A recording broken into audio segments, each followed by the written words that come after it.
Hello everyone, myself doctor Arpit Kumar Pathak. आज हम अवरक्त स्पेक्ट्रोस्कोपी के में हुक का नियम एवं वर्णनात्मक नियम के बारे में अध्ययन करेंगे। इससे पहले वाले वीडियो लेक्चर में हमने अणु या यौगिक में पाए जाने वाले विभिन्न प्रकार के कंपनों के बारे में अध्ययन किया था। अब इस वीडियो लेक्चर में हम उन कंपनों के लिए आवश्यक आवृत्ति को ज्ञात करने के लिए किस सूत्र का अपन उपयोग करेंगे, उसका अध्ययन करने के लिए हमें पहले हुक का नियम पढ़ना पड़ेगा। जैसा कि आपने यूवी विजिबल स्पेक्ट्रोस्कोपी में बियर-लैम्बर्ट नियम पढ़ा था, ठीक उसी प्रकार आईआर स्पेक्ट्रोस्कोपी हुक के नियम पर कार्य करती है। अब हुक के नियम में एक फॉर्मूला आपका डिराइव करेंगे इस वीडियो लेक्चर में हम। म्यू बराबर 1/2 पाई अंडर के अपॉन म्यू, जहाँ के बल नियतांक है जो किसी भी अणु या यौगिक में बंध सामर्थ्य को प्रदर्शित करता है, और म्यू आपका समानित द्रव्यमान है जो बंधित परमाणुओं के द्रव्यमान को प्रदर्शित करता है। तो हुक का नियम जो है वह किसी भी बंध की कंपन आवृत्ति म्यू, बंध सामर्थ्य के एवं बंधित परमाणुओं के द्रव्यमान म्यू के मध्य संबंध स्थापित करता है। ठीक है, तो इनके बीच में संबंध बताता है, म्यू के और म्यू के बीच में आपका संबंध बताता है। किसी भी द्विपरमाणु अणु में होने वाली कंपन गति की तुलना हुक ने सरल रेखीय आवर्त गति से की, और इसी सरल रेखीय आवर्त गति से तुलना करके हुक ने फॉर्मूला व्युत्पन्न किया, म्यू बराबर 1/2 पाई अंडर के अपॉन म्यू। अब हुक के नियम के अनुसार कोई भी सरल रेखीय आवर्त गति जो होती है, उन सरल रेखीय आवर्त गति में परमाणुओं को उनकी मूल स्थिति में लाने वाला प्रत्यानयन बल कंपन करने वाले परमाणुओं के मूल अवस्था से विस्थापन के समानुपाती होता है। ठीक है, यहाँ पे प्रत्यानयन बल का मतलब क्या है? प्रत्यानयन बल वह बल होता है जो किसी भी कंपन करने वाले अणु को उनकी मूल अवस्था में लाने का कार्य करता है। ठीक है, तो मूल अवस्था में लाने वाला जो बल प्रत्यानयन बल है वह किसके समानुपाती होता है कि परमाणुओं की मूल अवस्था से विस्थापन जितना हो रहा है उसके समानुपाती होगा। मतलब विस्थापन जितना ज़्यादा उतना ही प्रत्यानयन बल ज़्यादा लगेगा। तो उसके लिए क्या करें हम कि जैसे कोई भी द्विपरमाणु अणु है उसकी तुलना अपन किससे करें? स्प्रिंग से करें, तो आपको ये प्रत्यानयन बल बहुत अच्छे समझ में आएगा। जब अपन स्प्रिंग को अपन खींचते हैं, जितना खींचते हैं उतना ही वो तेज़ी से अपनी वापस मूल अवस्था में आ जाता है। मतलब मूल अवस्था से आपने उसको विस्थापित किया, एक्स कितना विस्थापित किया? एक्स विस्थापित किया, तो प्रत्यानयन बल क्या करेगा? स्प्रिंग को वापस अपनी पुरानी अवस्था में लाने का कार्य करता है। जैसा कि हम जानते हैं कि स्प्रिंग को अपन जितना तेज़ी से खींचते हैं उतना ही तेज़ी से वापस अपनी मूल अवस्था में पहुंचता है, या स्प्रिंग को जितना दबाया जाता है उतनी ही तेज़ी से मूल अवस्था से उसका विस्थापन जितना ज़्यादा होगा उतना ही उसका प्रत्यानयन बल ज़्यादा होगा। ठीक है, तो नेक्स्ट स्लाइड में अपन इसकी डायग्राम से इसको समझते हैं। यहाँ पे आप 3 अवस्थाएं देख रहे हैं। इसमें क्या किया है, कोई द्विपरमाणु जो अणु है उसके बीच में जो बंध है उसकी तुलना अपन ने किससे करी है? स्प्रिंग से करी है। किससे करी है? स्प्रिंग से। तो जो पहली वाली स्थिति है वो आपकी साधारण स्थिति है जो अपन स्प्रिंग को देखते हैं। यहाँ पे 2 द्रव्यमान दे रखे हैं, 2 सिरे वाले जो चीज़ है वो M1 व M2 2 द्रव्यमान है जिसके बीच में बंध है, और बंध को हमने स्प्रिंग के माध्यम से प्रदर्शित किया है। अब सेकंड स्थिति कौन सी है? तनाव वाली, स्ट्रेचिंग, मतलब स्प्रिंग को अपनों ने खींच लिया। ठीक है, 2 द्विपरमाणु जो अणु है उसको अपनों ने खींचा, मतलब स्प्रिंग को अपनों ने खींचा, तो उसकी मूल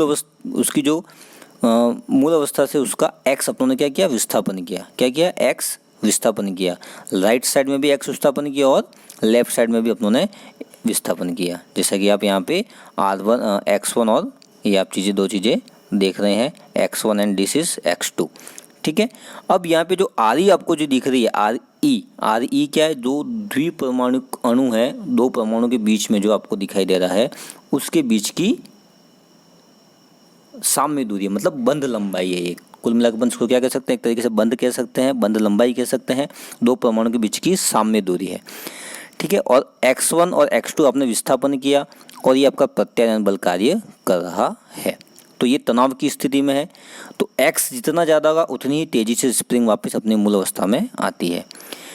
तीसरी चीज दबाव की स्थिति, मतलब कंप्रेस किया, स्प्रिंग को आपने दबाया, तो दबाने की स्थिति में मूल अवस्था से विस्थापन हुआ, x विस्थापन हुआ।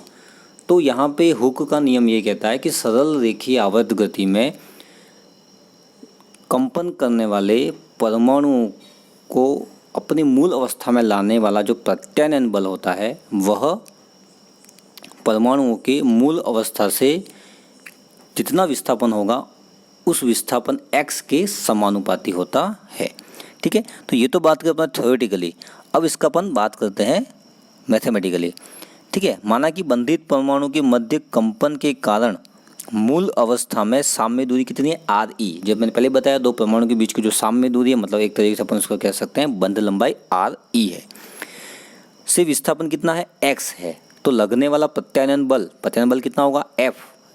F बल को अपन F से शो करते हैं, तो F बराबर हो जाएगा -kx, ठीक है।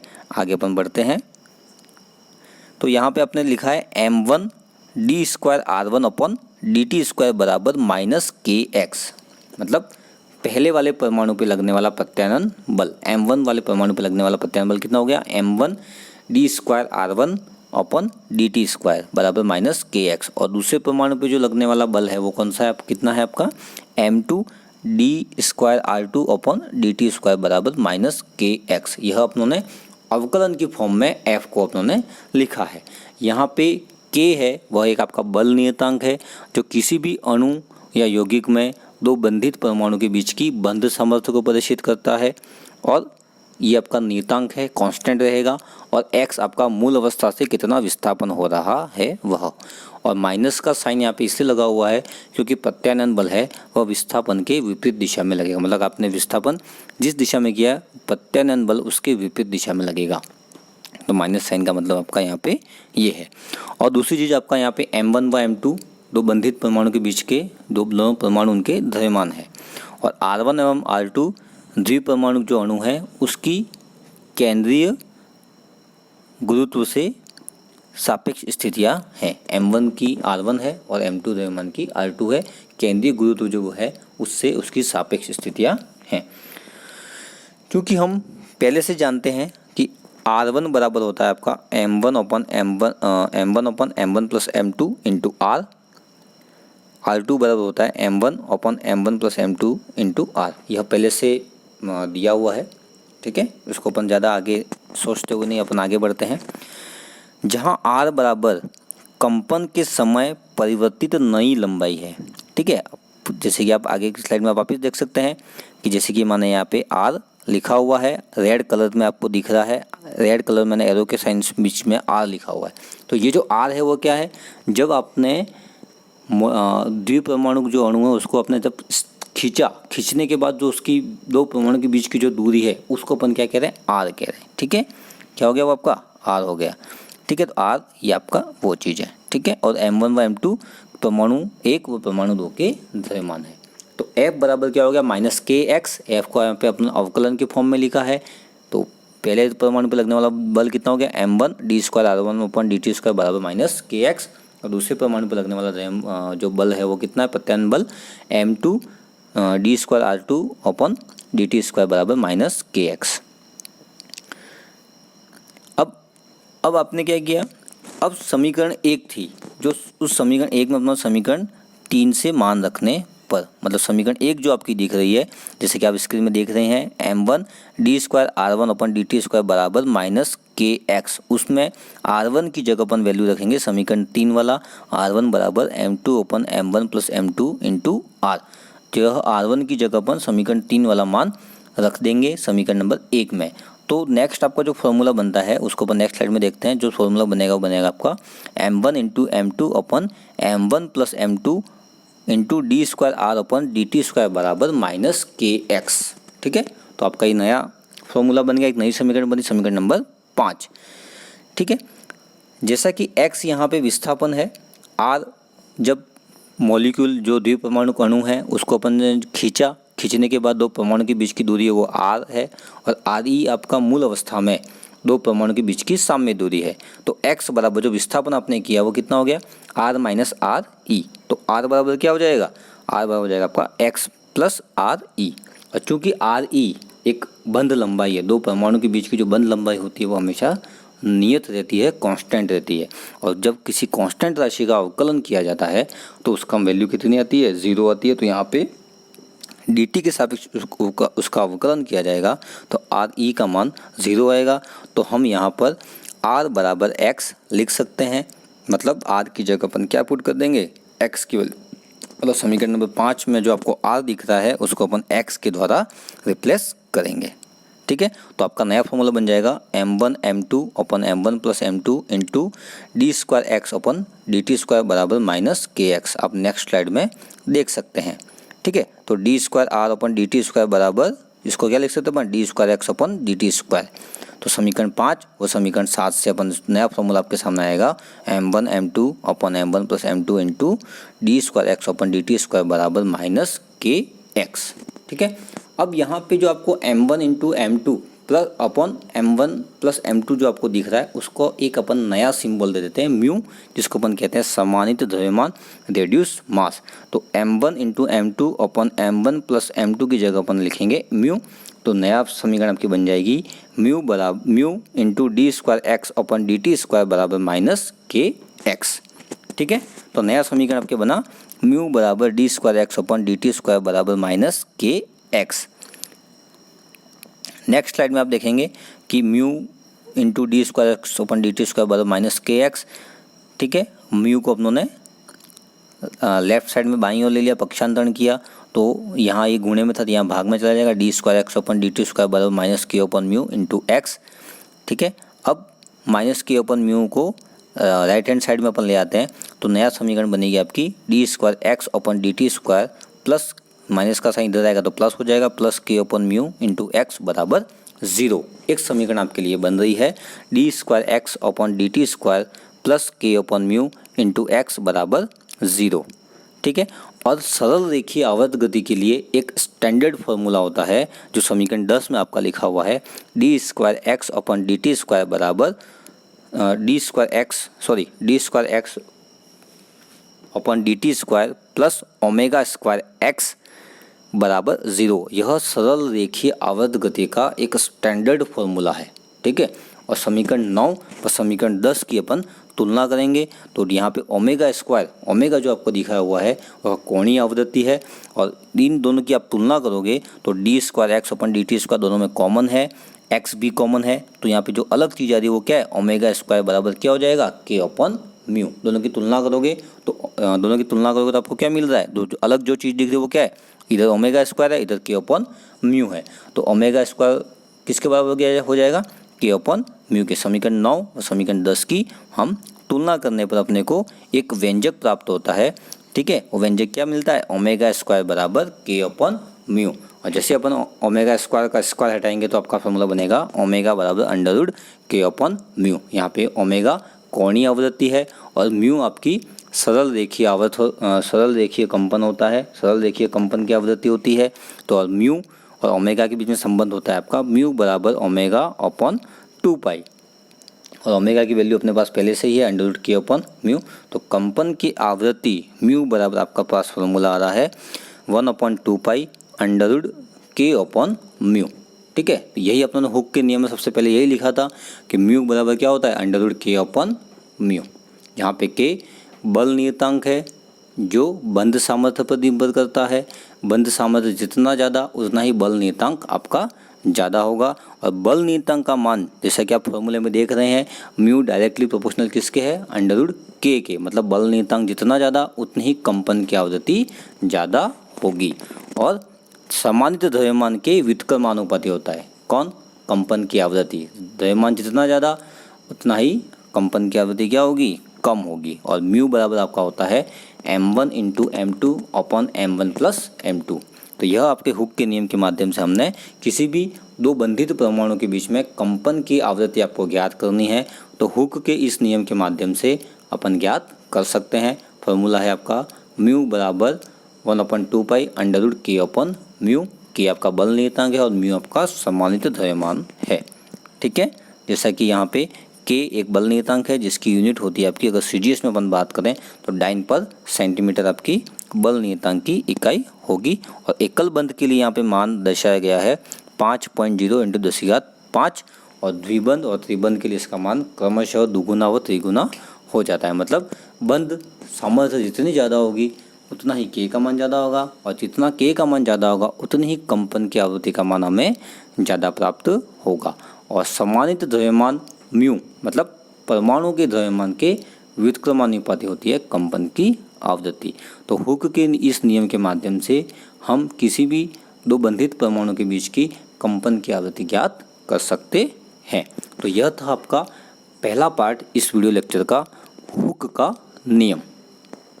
ठीक है, अब सिलेक्शन रूल। सिलेक्शन रूल में क्या है, किस प्रकार से अवरक्त स्पेक्ट्रोस्कोपी में सिलेक्शन रूल कार्य करता है, उसके बारे में हम चर्चा करेंगे।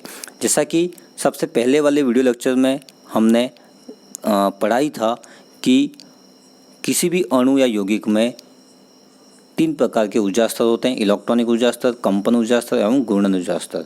और प्रत्येक इलेक्ट्रॉनिक ऊर्जा स्तर कंपन ऊर्जा स्तर में विभक्त होता है और प्रत्येक कंपन ऊर्जा स्तर घूर्णन ऊर्जा स्तर में विभक्त होता है। और इस बारे में अपन चर्चा हम पहले ही कर चुके हैं, क्योंकि अवरक्त स्पेक्ट्रोस्कोपी में कंपन ऊर्जा स्तर में संक्रमण होते हैं, इस वजह से हम इसे कंपन स्पेक्ट्रोस्कोपी भी कहते हैं। ठीक है, नेक्स्ट स्लाइड देखते हैं। तो सिलेक्शन रूल्स, आईआर स्पेक्ट्रोस्कोपी के लिए क्या सिलेक्शन रूल्स हैं उसके बारे में हम चर्चा करते हैं। तो पहला पॉइंट यहाँ पे लिखा हुआ आप स्क्रीन पर देख रहे हैं, म्यू विकिरण इज इक्वल टू म्यू कंपन।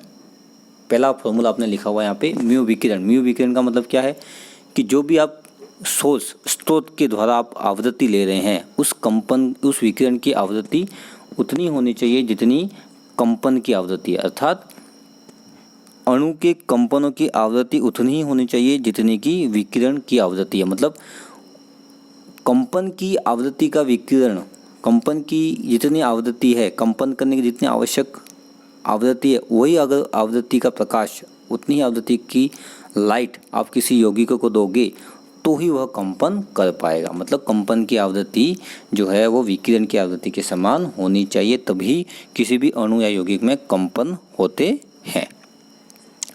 ठीक है, नेक्स्ट सेकंड जो आपका सिलेक्शन की बात है वह है कि अणु में कंपन के समय, अणु में या किसी भी अणु या यौगिक में कंपन के समय उसमें द्विध्रुव आघूर्ण के मान में परिवर्तन होना चाहिए। मतलब डाइपोल मोमेंट चेंज होना चाहिए, तभी आपकी अवरक्त स्पेक्ट्रोस्कोपी में स्पेक्ट्रम प्राप्त होगा।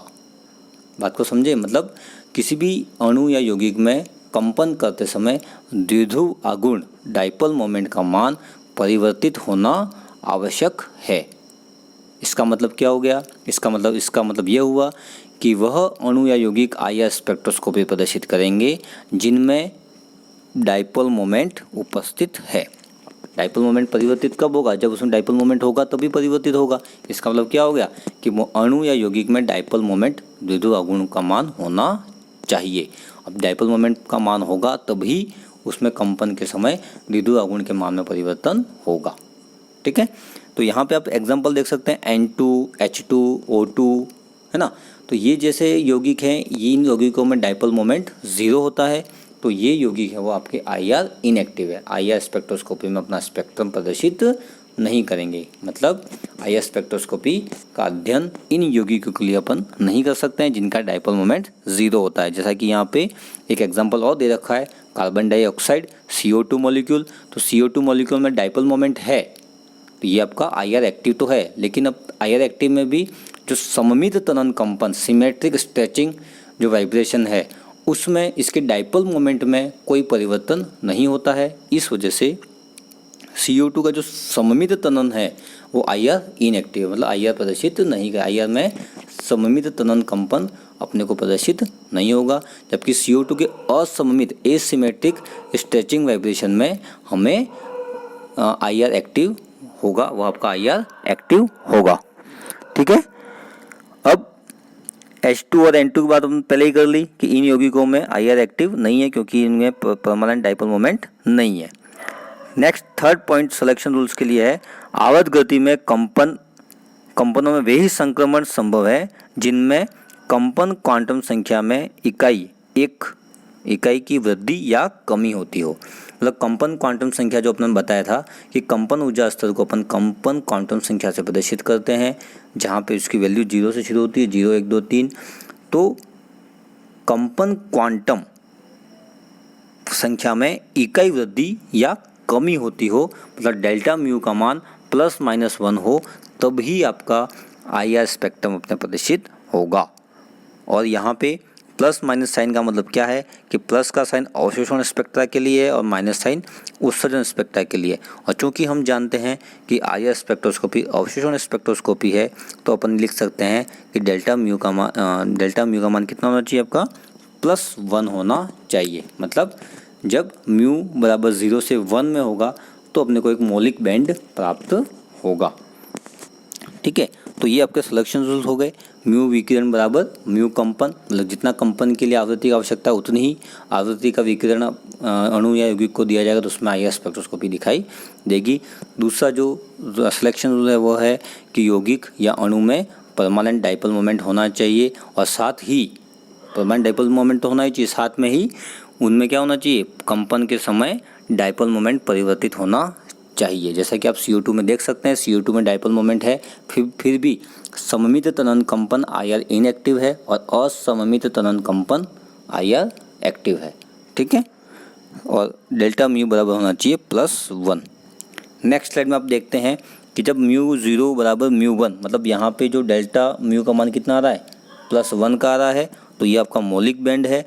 और म्यू 0 से अगर म्यू 2 में जा रहा है, मतलब 0 कंपन ऊर्जा स्तर से दूसरे कंपन ऊर्जा स्तर में डायरेक्ट जा रहा है, तो अपन पहले ही पढ़ चुके हैं। तो यहाँ पर अपने को क्या मिलेगा, ओवरटोन मिलते हैं। क्या मिलते हैं, ओवरटोन, जिसको अपन म्यू 0 से म्यू 2 में जाएगा तो उसको अपन बोलेंगे प्रथम अतिस्वरक या प्रथम ओवरटोन। अगर आपका म्यू 0 से डायरेक्ट म्यू बराबर 3 में जा रहा है, मतलब तीसरे कंपन ऊर्जा स्तर में इलेक्ट्रॉन जा रहा है मूल अवस्था से, तो इसको अपन क्या कहेंगे, द्वितीय अतिस्वरक या ओवरटोन। और मौलिक बैंड अपने को कब मिलता है, जब मूल कंपन ऊर्जा स्तर से म्यू बराबर 1 में आपका इलेक्ट्रॉन का संक्रमण होता है या कंपन होता है, तब अपने को मौलिक बैंड प्राप्त होता है। तो आज के इस वीडियो लेक्चर में हमने अवरक्त स्पेक्ट्रोस्कोपी के सिलेक्शन रूल और हुक के नियम की चर्चा करी। और हुक के नियम के माध्यम से हम किसी भी बंधित परमाणु के बीच की कंपन की आवृत्ति ज्ञात कर सकते हैं। फॉर्मूला है आपका म्यू बराबर 1/2π√k/म्यू, के बल नियतांक, म्यू आपका सम्मानित द्रव्यमान, और सिलेक्शन रूल आपने पढ़ ही लिए। ठीक है, म्यू कंपन बराबर म्यू विकिरण, डाइपोल मोमेंट होना ज़रूरी है, और डेल्टा म्यू का मान +1 होना चाहिए। ठीक है, तो ये आपके सिलेक्शन रूल थे। और मौलिक बैंड की जो तीव्रता होती है वो ज़्यादा होती है।